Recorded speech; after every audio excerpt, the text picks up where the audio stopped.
आप सभी का अभिनंदन।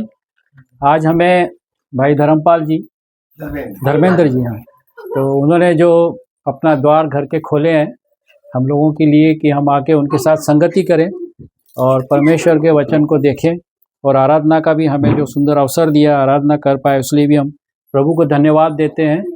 और इस शाम के समय के लिए जो एक सुंदर समय वातावरण है जो प्रभु ने हमें दिया है, उसको हम धन्यवाद देते हैं। तो आइए हम आज के वचन से देखेंगे यहोशू का किताब, उसका 24वां अध्याय 15वीं आयत। और यदि यहोवा के सेवा करनी तुम्हें बुरी लगे तो आज चुन लो कि तुम किसकी सेवा करोगे, चाहे उन देवी देवताओं की जिनकी सेवा तुम्हारे पुरखा महानंद के उस पार करते थे, और चाहे एमोरियों के देवताओं की सेवा करो जिसके देश में तुम रहते हो, परंतु मैं तुम अपने घराने समेत यहोवा की सेवा नित्य करूंगा। यहाँ पर यहोशू कहता है कि मैं तो अपने घराने समेत यहोवा ही की सेवा नित्य करूंगा। यहोशू की किताब यहाँ पे समाप्त हो रही है, आखिरी अध्याय है, और हम पीछे देख चुके हैं कि किस तरह से परमेश्वर ने इज़राइल को मिस्र की गुलामी से छुड़ाया और मूसा की अगुवाई में, फिर यहोशू की अगुवाई में वो उनको मिस्र की गुलामी से छुड़ाकर उस देश में लाया जिसकी प्रतिज्ञा उसने इब्राहिम, इसहाक, याकूब से की थी, अर्थात उनके पूर्वजों से की थी। और वो देश जो था, कहा था उसने कि मैं तुम्हें ऐसे देश में ले जाऊंगा जो आशीषों का देश होगा, जहाँ पे दूध और मधु की धाराएं बहती।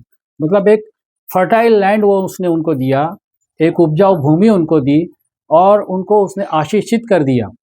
जब वो ऐसे देश में आ जाते हैं, ऐसे स्थान में आ जाते हैं, तब यहोशू कहता है कि अब हमें उस प्रतिज्ञा को जो परमेश्वर ने दिया था पूरा तो कर दिया है। अब आगे जो बात है वो अपने विषय में कहता है कि मैं तो अपने घराने समेत यहोवा ही की सेवा नित्य करूंगा। तो पहली चीज वो आगे जो रखता है वो लगता है कि मैं, है ना, व्यक्तिगत तौर पे। तो हमारा हरेक का जो है परमेश्वर से एक व्यक्तिगत संबंध होना चाहिए, चाहे हम परिवार में हैं, माता पिता हैं, बच्चे हैं, फैमिली है, लेकिन हरेक का एक व्यक्तिगत संबंध अपने परमेश्वर से होना चाहिए। और फिर वो आगे कहता है मैं अपने घराने समेत, फिर वो उसका घराना है, जो पुरुष है, जब विवाह के जीवन, वैवाहिक जीवन में आ जाता है, फिर उसके जो परिवार बनता है तो वो उससे जुड़ जाता है और वो कहता है कि मैं अपने घराने समेत यहोवा की सेवा करूंगा। तो उसका ये कर्तव्य हो जाता है कि अपने घराने को भी वो परमेश्वर के वचन की शिक्षा दे।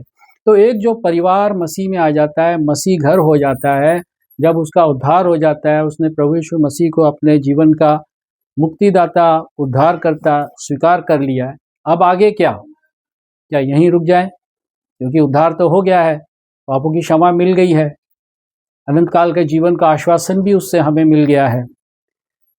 आपने देखा होगा कि जो तालाब होता है उसकी एक एरिया होता है, स्पेसिफिक एरिया तक ही वो होता है, वो उसे तालाब कहते हैं। वो बहता नहीं होता है, उसका जो है जिस तरह नदी फ्लो कर रही होती है वैसे वो फ्लो नहीं कर रहा होता है, लेकिन नदी जो होती है वो बहती हुई चली जाती है, आगे ही बढ़ती चली जाती है। तो मसीह जीवन भी ऐसा ही होना चाहिए कि वो बढ़ने वाला जीवन होना चाहिए, एक जगह रुका हुआ जीवन नहीं होना चाहिए। तो यहाँ पर जो हमने पढ़ा है कि वो कहता है मैं अपने घराने समेत यहोवा की सेवा, और एक बात वो कहता है जो बहुत ही महत्वपूर्ण है कि मैं नित्य करूंगा, हमेशा, कुछ समय तक नहीं, कुछ एक लिमिटेड पीरियड नहीं उसने ठहराया है कि मैं इतने साल परमेश्वर की सेवा करूंगा, उसके पीछे चलूंगा, नहीं, नित्य करूंगा। मतलब परिस्थितियां किसी भी प्रकार की हो जाए, घटनाक्रम मेरे जीवन में कुछ भी आ जाए, लेकिन मैं उसकी सेवा नित्य करूंगा, हमेशा करता रहूंगा। तो एक मसीह परिवार जो होता है उसकी क्या बातें हैं, 5 बातें जो हम उनको देखेंगे। तो पहली बात तो ये है कि मसीह जो घर है, जो प्रेरितों के काम में हम देखते हैं, पहला अध्याय 13 पद में, जहाँ पर इसमें नहीं होगा, तो वहाँ पे लिखा है कि घर की कलीसिया की शुरुआत कहाँ हुई? घर पे, है ना। जहाँ लिखा है कि वो अटारी पे रहते थे, जहाँ सारे चेलों का नाम दिया गया, तो वो एक घर था, एक स्थान था। घर से कलीसिया की शुरुआत हुई। और कलीसिया में कौन होते हैं? मनुष्य जिनका उद्धार हो गया है। लिखा है प्रभु उनको मिला देता था, जिनका उद्धार हो जाता था उनको कलीसिया में जोड़ देता था। हर एक मनुष्य मिलकर के कलीसिया बनती है, और ये कलीसिया एक सामूहिक तौर पे दिखाई देती है हमको, कई मनुष्यों का झुंड दिखाई देती है, लेकिन होती ये व्यक्तिगत तौर पे। जिस व्यक्ति का परमेश्वर से संबंध जुड़ जाता है वो कलीसिया में जुड़ जाता है, मसीह की उस देह में जुड़ जाता है। तो इस तरह से मसीह की देह में जब हम जुड़ जाते हैं, घर से हमारी कलीसिया की शुरुआत होती है, परिवार की। और वचन कहता है कुलुस्सियों उसका 1 अध्याय 18 पद, और वही देह अर्थात कलीसिया का सिर है। अर्थात यीशु मसीह जो है कलीसिया का सिर है। अर्थात जिस घर में प्रभु यीशु मसीह को स्वीकार किया गया, ग्रहण किया गया है, उस घर को चाहिए कि वो अपना उसको शिरोमणि ठहराए, सिर ठहराए। जिस तरह से सर जो है देह के साथ जुड़ा हुआ है, तो देह उसमें फलती फूलती है, परिपक्वता की ओर बढ़ती है। तो सर जो होना है वो मसीह होना चाहिए। एक मसीह घर का मुखिया जो होना चाहिए, सर जो होना चाहिए वो होना चाहिए। यदि वो सर से अपनी जुड़ी हुई रहेगी तो वो उसमें बढ़ती चली जाएगी, उसकी पहचान में, उसके अनुग्रह में बढ़ती चली जाएगी। तो कलीसिया को चाहिए, अर्थात मसीह परिवार को चाहिए कि वो अपने मुखिया यीशु मसीह को बनाए, उसकी अधीनता में अपने चले। बहुत सी बातें आती है परिवार में, बहुत से फैसले करने रहते हैं, बहुत से प्रश्न आते हैं, तो हम क्या करते हैं, तो बच्चे क्या करते हैं, अपने मम्मी डैडी के पास आते हैं कुछ भी बात को लेकर के। तो वैसे ही जो घर जगह जो मुखिया है, जो पुरुष रखा गया है, वो अपने प्रभु को, जिसे जो पुरुष का सिर है ठहराया गया है, उसके अधीन रहे और उसकी आज्ञाकारिता में, उसके वचन के प्रकाश में उसको अगुवाई करे, चलाए। तो पहली बात तो ये है कि मसीह फैमिली का सर मसीह होना चाहिए, अर्थात यीशु मसीह होना चाहिए। और दूसरी बात है जो हम पढ़ते हैं अय्यूब की किताब उसका 1 अध्याय 5वां पद, अर्थात प्रार्थना उस घर की शक्ति होना चाहिए।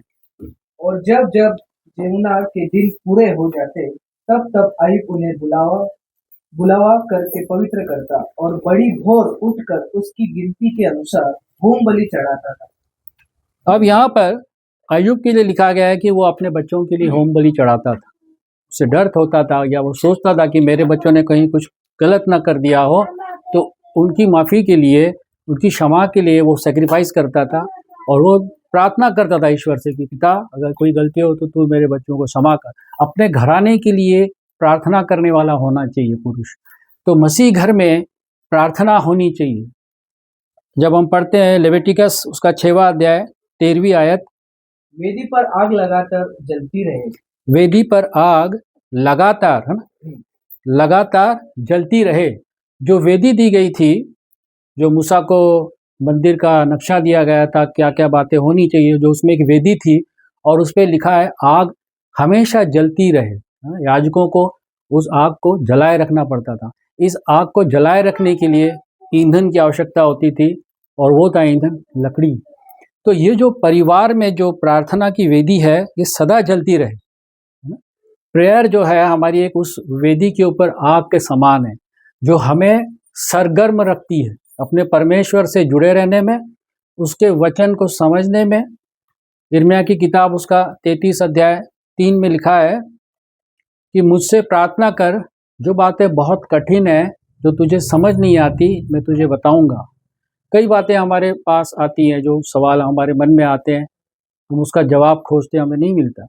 परमेश्वर कहता है तू मुझसे प्रार्थना कर, मैं तुझे बताऊंगा। ये नहीं कि अभी हमने प्रार्थना की तो अभी बता देगा, हो सकता है वो अभी भी बता दे, लेकिन आने वाले समय में किसी न किसी ज़रिए से, किसी दास के ज़रिए से, किसी वचन के ज़रिए से वो हमसे बातें करता है और अपने उस हमारे सवाल का जवाब वो देता है।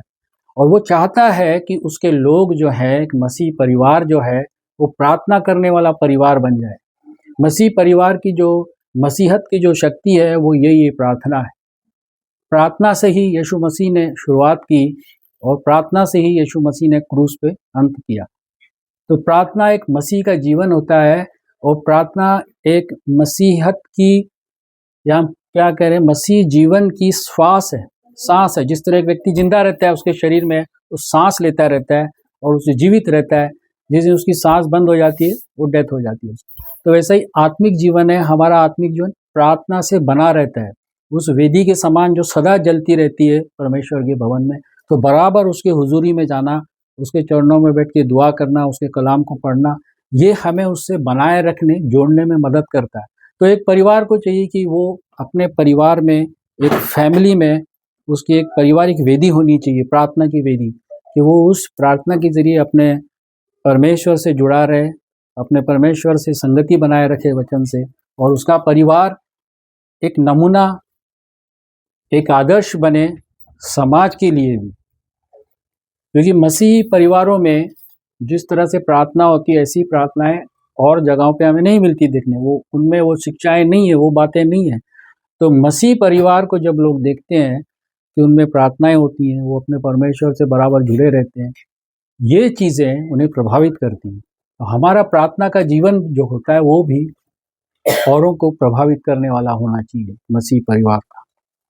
और एक बात है, तीसरी बात वो हम देखते हैं क्षमा। कुलुस्सियों का खत, उसका 3 अध्याय 13 पद।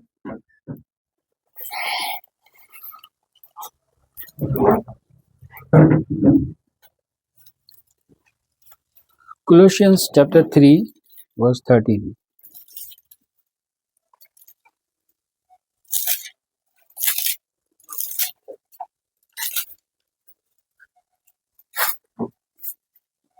और यदि किसी को किसी पर दोष देने का कोई कारण हो तो एक दूसरे को सलाह दो और एक दूसरे के साथ एक दूसरे के अपराध क्षमा करो।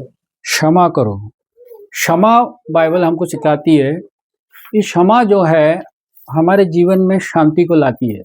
यदि हम किसी को क्षमा ना करें तो हमारे जीवन में भी शांति नहीं रहेगी। क्षमा जो है शांति को लाती है। एक घटना है, एक स्त्री थी जिसको कुछ शारीरिक तकलीफ थी और उसको उपचार के लिए कहीं दूसरे जगह में, दूर पहाड़ी क्षेत्र में कहीं भेजा गया, जहां वो अकेली रह सके और अच्छे वातावरण में, और उसका शरीर जो है स्वस्थ हो सके। जो उसको शारीरिक कमजोरी थी, किसी प्रकार की खून की कमी की, तो वो वहाँ कुछ समय तक, लंबे समय तक रहती है और फिर वो वापस लौट के आती है और फिर भी जो है उसके अंदर कोई फर्क नहीं आता है। तो कुछ समय पश्चात वो डॉक्टर वापस उसे उस दूसरे जगह में भेजता है इलाज के लिए। और जब वो इस बार जाती है तो वहाँ पे जो खून की उसकी जांच होती है, तो डॉक्टर उससे कहता है कि जब तुम यहाँ आई थी, अभी गई, और जब तुम आई हो तो इस दौरान बीच में कुछ घटना घटी, कुछ हुआ तुम्हारे साथ? तो उसने कहा हाँ। बोला कि मैं किसी के प्रति, मेरे मन में बहुत क्रोध था, कड़वाहट थी, गुस्सा था, मैं उसको क्षमा नहीं कर पा रही थी, लेकिन इस बार जब मैं गई तो मैंने उसे क्षमा कर दिया। तो डॉक्टर ने कहा वही तुम्हारी बीमारी का इलाज था। जब तुमने उसे क्षमा कर दिया तो तुम्हारे अंदर जो चेंजेस आए उसके कारण अब तुम स्वस्थ हो। तो बीमारियों को भी जो है क्षमा जो है वो हटाती है। तो मसीह जीवन में क्षमा भी आनी चाहिए कि जब हम मसीह कहलाते हैं तो हमें क्षमा करनी भी चाहिए। और इसका सबसे अच्छा उदाहरण तो हमें खुद प्रभु यीशु मसीह ने दिया। जब वो क्रूस पे था तो उसने कहा पिता ने क्षमा कर, क्योंकि नहीं जानते क्या कर। तो हमने क्षमा का उदाहरण देखा है प्रभु से, हमने सीखा है। हमारे आगे एक जीता जागता उदाहरण हमारे पास है जिसको हम फॉलो कर सकते हैं। तो मसीह में, मसीह घरानों में, मसीह परिवारों में क्षमा भी होनी चाहिए कि वो क्षमा करें, जिससे औरों को जब वो दिखाई देता है तो उनका जीवन वो प्रभावित होता है और वो मसीह की ओर उन्हें खींचता है। और एक बात हम देखते हैं, चौथी बात, बच्चों को प्रभु में बढ़ाएं। नीति वचन उसका 22वां अध्याय 6 से 7 पद। लड़के को शिक्षा उसी मार्ग की दे जिससे उसको चलाया जाए और जिसमें उसको चलना चाहिए, और वह बुढ़ापन में भी उससे न हटेगा। धनी निर्धन लोगों पर प्रभुता ना करता बस है। बस ठीक है, वो चेंज कर। तो वचन कहता है, नीति वचन, कि बच्चे को शिक्षा उसी मार्ग की दे जिसमें उसको चलना है। तो छोटेपन से जब मसीह परिवार में बच्चे पैदा होते हैं, जब वो बड़े होते हैं, ग्रो हो रहे होते हैं, उन्हें उसी समय से परमेश्वर की वचन की शिक्षा देनी चाहिए। व्यवस्था विवरण उसका 6वां अध्याय 6 और 7 हम देखेंगे। लिखा है, और ये आज्ञाएं जो मैं आज तुझको सुनाता हूँ वे तेरे मन में बसी रहें और तू उन्हें अपने बच्चों को समझाकर सिखाया करना। कैसे सिखाना? समझाकर, खाली ऐसे नहीं बता देना, उसको समझाना उन आज्ञाओं को, है ना, समझाकर सिखाया करना। और घर में बैठे मार्ग पर चलते लेटते उठते इनकी चर्चा किया करना। लेकिन आजकल का ज़माना ऐसा है, बच्चे बोलेंगे क्या सारा दिन तुम यही बाइबल ही लेके बैठे रहते हो क्या मेरे पास? हाँ? तो इसका कहने का तात्पर्य ये है कि जब आप फेलोशिप में आते हैं, जब आपके परिवार में प्रेयर होती है, आप अधिक समय अपने बच्चों को परमेश्वर की वचन की शिक्षा दो, वचनों को सिखाओ, उन्हें समझाओ इसका अर्थ क्या है। और पुराने में हम ये भी लिखते हैं कि उठते बैठते, जैसे हम यहाँ पे देखते हैं कुछ वचन है, प्रार्थनाएं हैं, ये एक प्रकार का ऐसा माहौल जो है हमको घर में क्रिएट करना चाहिए जो आत्मिक माहौल हो, जो हमें उस ओर आकर्षित करे, उस ओर खींचे। तो परमेश्वर ने कहा जैसे वचन में कि जब जो आज्ञा मैं तुझे सुनाता हूँ तेरे मन में बसी रहे। पहले तो तेरे मन में बसी हो ये सारी बातें, जो मेरी आज्ञाएं हैं, जो मेरे वचन है, तेरे मन में बसी हो, और तू इन्हें अपने बाल बच्चों को समझाकर सिखाया करना। घर में बैठे मार्ग पर चलते लेटते उठते इनकी चर्चा किया करना। कई बार बच्चे चलते हुए कुछ पूछ लेते हैं देख के, तो आप उनको उस समय वचन से सिखा सकते हो, समझा सकते हो, बेटे ये नहीं ऐसा है। कई बातें होती हैं उस समय। तो वचनों से सिखाना, घर पे बैठते चलते उठते, मतलब जीवन के हर क्षेत्र में, हर क्षेत्र के लिए परमेश्वर का वचन है। किसी भी फील्ड से हम जा रहे हों, उसमें परमेश्वर का वचन हमें मार्गदर्शन करता है। तो इससे हमें अपने बच्चों को सिखाना है ताकि वो परमेश्वर के वचन में परिपक्व हो और बढ़े, और आने वाली पीढ़ी जो है वो परमेश्वर के लिए उपयोगी सिद्ध हो जाए, परमेश्वर के काम आए, उससे उनका जीवन जो है परमेश्वर को महिमा देने वाला हो। और आखिरी बात हम देखेंगे वो है परमेश्वर का वचन का धन्यवाद। परमेश्वर के प्रति कृतज्ञ मन होना चाहिए, धन्यवादी मन होना चाहिए। कुलुसियों उसका 3 अध्याय 15 से 17।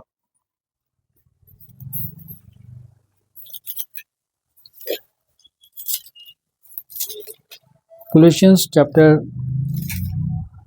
3 verse 16, sorry, 3:15 से 17।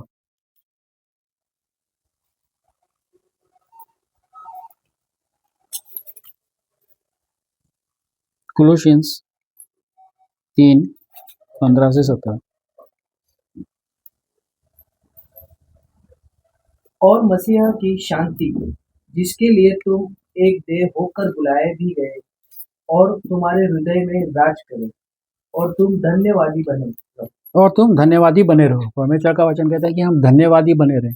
जो परमेश्वर ने हमारे जीवन में अनुग्रह किया है, जो उसने हमें रास्ता दिखाया है, एक ऐसे चरित्र का निर्माण परमेश्वर का वचन हमारे जीवन में करता है कि हमें एक समाज के लिए एक उपयोगी व्यक्ति बनाता है, समाज के लिए और राष्ट्र के लिए उपयोगी बनाता है। और परमेश्वर यही चाहता है कि उसके लोग इस तरह से मसीहत में, उसकी परिपक्वता में, मैच्योरिटी में मैच्योर होते जाएं, ताकि हम परमेश्वर के राज्य के लिए उपयोगी पात्र बन जाएं, एक अच्छे वेसल बन जाएं, जिसके लिए वो हमें अपने राज्य के लिए इस्तेमाल करें।